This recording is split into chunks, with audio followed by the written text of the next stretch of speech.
You found the lost chord.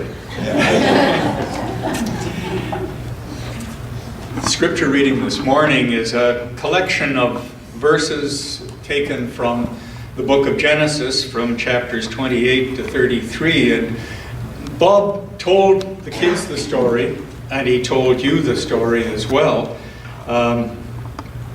These are kind of a synopsis of the story of Jacob, who was considered the patriarch of Israel.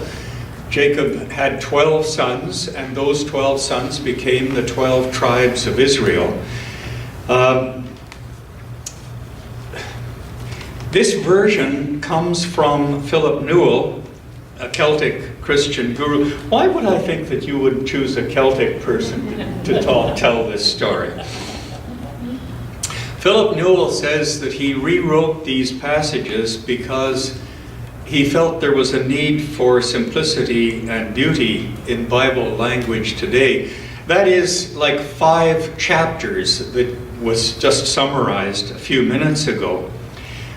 Newell says that fewer and fewer people bother reading the Bible today in the Western world, in part because, well, that's 5 chapters to get the story, and some of it is fairly heavy going as they have speeches that they give to each other about their disagreements. And fewer people anymore hear the Bible read in their homes. So the children don't get the story. As an acknowledgement of that, Newell involved his 9-year-old son Cameron in rewriting this synopsis of Jacob's story. Cameron read the texts aloud, and every time Cameron stumbled on the reading or didn't appear to understand what he was reading, they went back to the drawing board and started rewriting until it was clear and straightforward and simple. And so this is Philip and Cameron Newell's interpretation of the story of Jacob from Genesis, bits of chapters 28 through 33.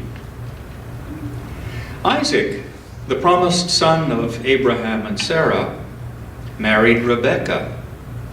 She was a beautiful woman who, as a girl, had lived by a spring of fresh water.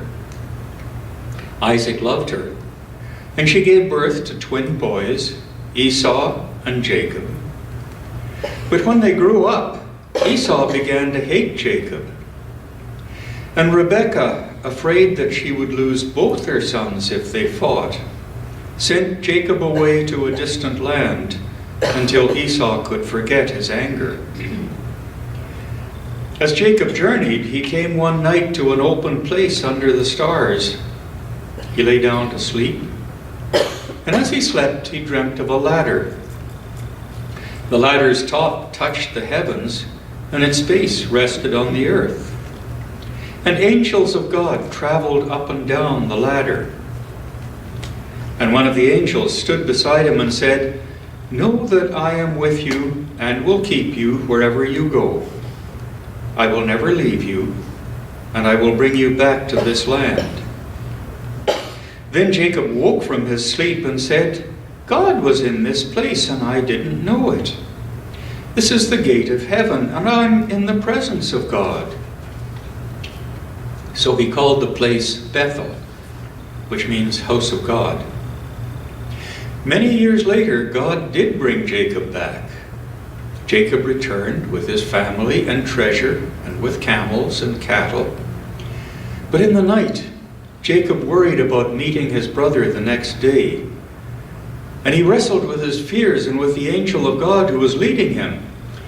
And they struggled through the night until the break of day. And Jacob said to the angel, "I will not let you go unless you bless me." So the angel replied, "You will no longer be called Jacob, but Israel, for you have wrestled with God and have survived." And the angel blessed him. But from that day on, Jacob walked with a limp, for he had been wounded in his struggle with the angel. And when the day's light had fully broken, Jacob looked and saw his brother coming on the other side of the river. And Esau ran to Jacob and kissed him, and together they wept. And Jacob said to his brother, "Seeing your face is like seeing the face of God, for you have welcomed me back with love." May these words open us to Spirit's presence. And may wisdom come to us this day.